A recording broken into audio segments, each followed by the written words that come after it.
Eu fico pensando que a maior parte das vezes as pessoas não não têm um senso de querer se livrar do pecado, mas sim se livrar da culpa do pecado. Por isso os homens criaram a religião, porque a religião não livra o homem do pecado, ela livra o homem da consciência pesada do pecado. Como no tempo da lei, que os sacrifícios de animais tiravam o pecado do homem, sem, no entanto, mudar a sua vida.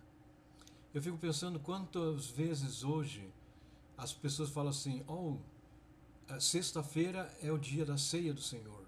Nós temos que nos preparar para a ceia do Senhor. E naquela semana que vem, antes da ceia, a gente tenta se conduzir assim da melhor forma possível e tudo, prestar atenção nas coisas que nós fazemos, para que no dia da ceia nós não estejamos a nossa consciência pesada por alguma coisa que nós fizemos durante a semana, para que possamos participar da ceia do Senhor. Irmão, eu acho que isso é uma coisa muito errada. Errada por quê? Porque a religiosidade, ela não nos faz nos livrar do pecado. Nós não queremos nos livrar dos nossos pecados. Nós queremos livrarmos da nossa culpa pelo pecado.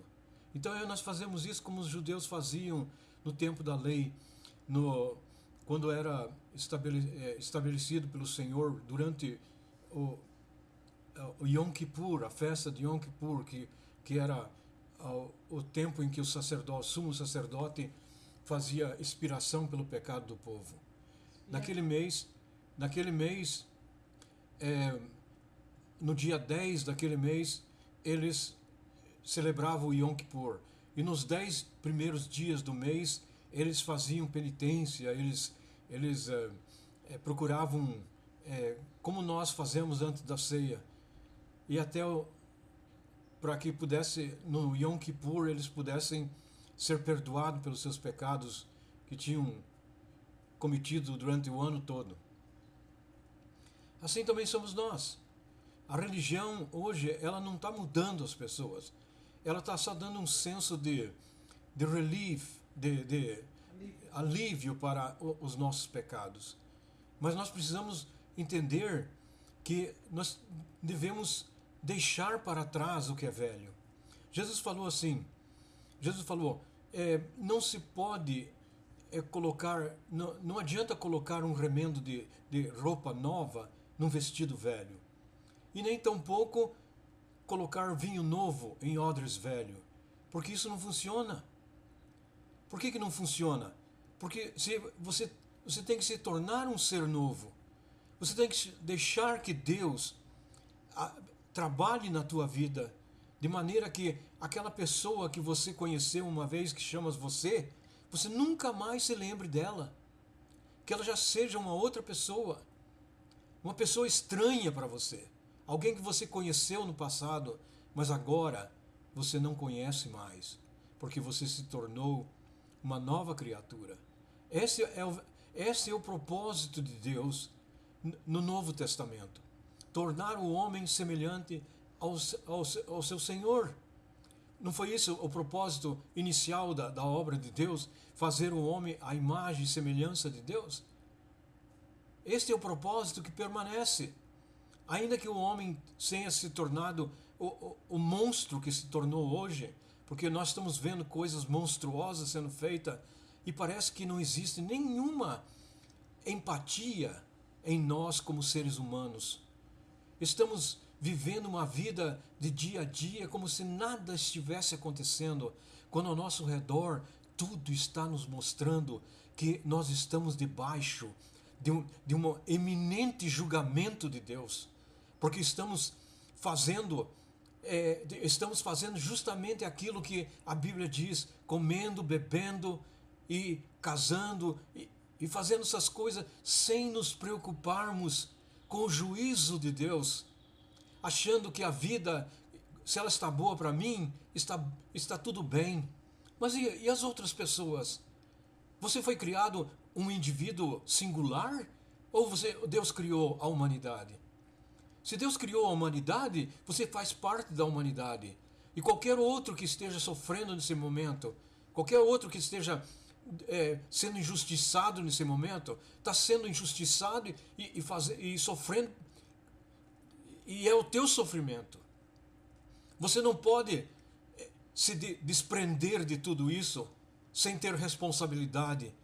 Porque assim como Adão, que o seu pecado influenciou a humanidade toda e hoje nós sofremos as consequências daquilo que ele fez, o teu pecado também é causa de sofrimento de muitas outras pessoas. Se você não olhar as coisas do jeito que a Bíblia nos ensina a olhar, você vai se tornar um indivíduo egoísta e que só pensa em si mesmo e que só pensa nas coisas desta vida, como se falando que existe um céu, que existe e quer ir para lá, mas é mentira. E Deus sabe que é mentira. Tudo que nós fazemos é para nós ficar, nós amamos esse mundo. E foi esse mesmo amor por esse mundo que os judeus no passado mataram Jesus. Porque eles não conseguiam, eles não podiam aceitar a ideia de que eles tinham que largar tudo aquilo que eles construíram durante os 1600 anos de judaísmo. Quando Jesus veio, eles não puderam largar, por causa que estavam comprometidos com o mundo, comprometidos com os líderes desse mundo, com o Império Romano. Eles tinham, o interesse deles estava somente aqui. Eles falaram que estavam esperando o Messias, mas Deus provou para nós e para todo mundo que tudo aquilo que eles falavam era uma mentira. E nós podemos cair no mesmo erro se nós começarmos a sermos seduzidos pelas coisas dessa vida e deixarmos de olhar para o sofrimento de outras pessoas que estão ao nosso lado e que Deus nos está nos mostrando de uma maneira inefutável, de uma maneira que nós não podemos de jeito nenhum fechar os olhos, porque está de todo lado, está ao nosso lado, está na nossa mente, está no nosso YouTube e no nosso celular que nós não tiramos das nossas mãos. As monstruosidades que estão sendo feitas e muitas vezes, e nós que somos crentes, dizemos que isso é feito em nome de Deus. Que Deus é esse, meu irmão? O meu Deus é Cristo. Ele não me ensinou nada dessas coisas. Ele me ensinou a amar o próximo e a amar até o meu inimigo. Como que eu posso concordar que mulheres e crianças estejam morrendo e não falar nada? E não sentir nada? E não me fazer a minha voz ser ouvida? Como que eu posso me calar? A não ser que eu seja um desumano. Que eu seja uma pessoa como aqueles judeus lá que mataram Cristo e que continuam matando, por causa que essa é o que Jesus falou deles. Eles falaram: vós tendes por pai o diabo e quereis satisfazer o desejo do vosso pai. Ele foi homicida desde o princípio e nunca se firmou da verdade. Veja aquele Israel que está lá. Alguma vez eles aceitaram a Cristo? Não foi eles que crucificaram Cristo? Você ainda apoia aquele tipo de pessoa? Você está completamente louco ou cego.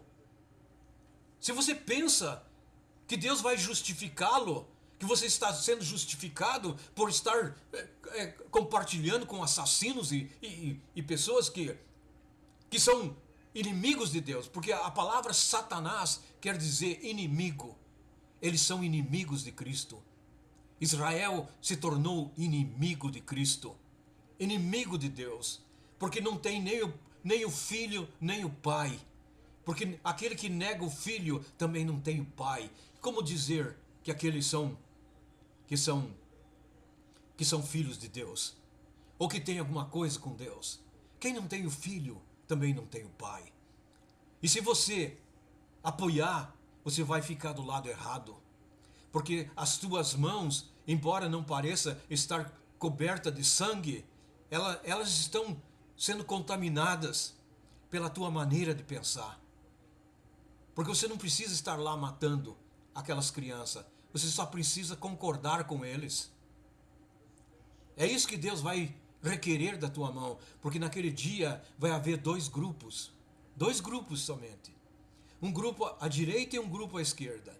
O grupo da esquerda é o grupo que vai ser lançado no inferno. E eles vão perguntar, mas por quê? Por quê?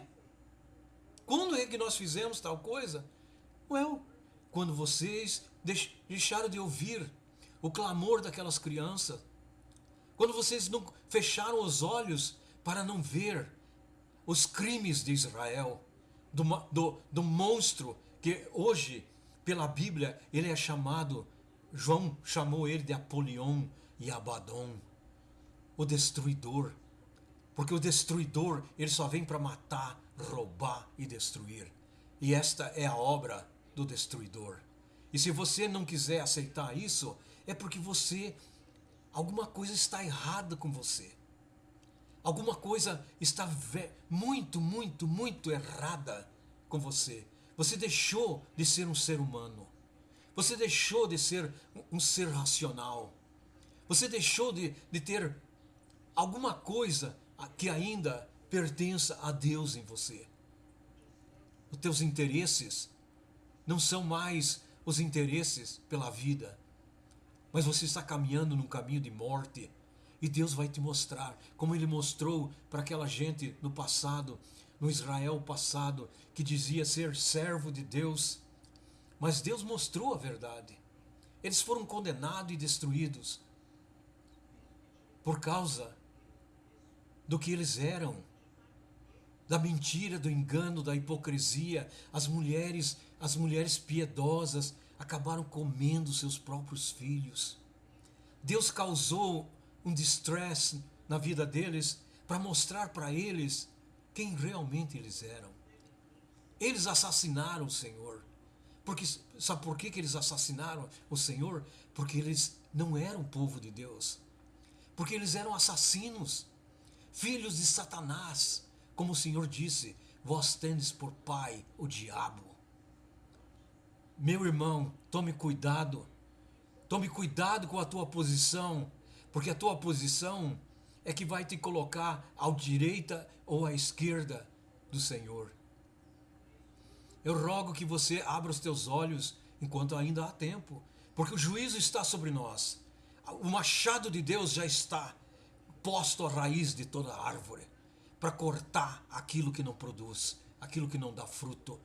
2000 anos de pregação do Evangelho, ninguém mais é inocente. Ninguém mais não sabia o que Deus, não sabe o que Deus está fazendo.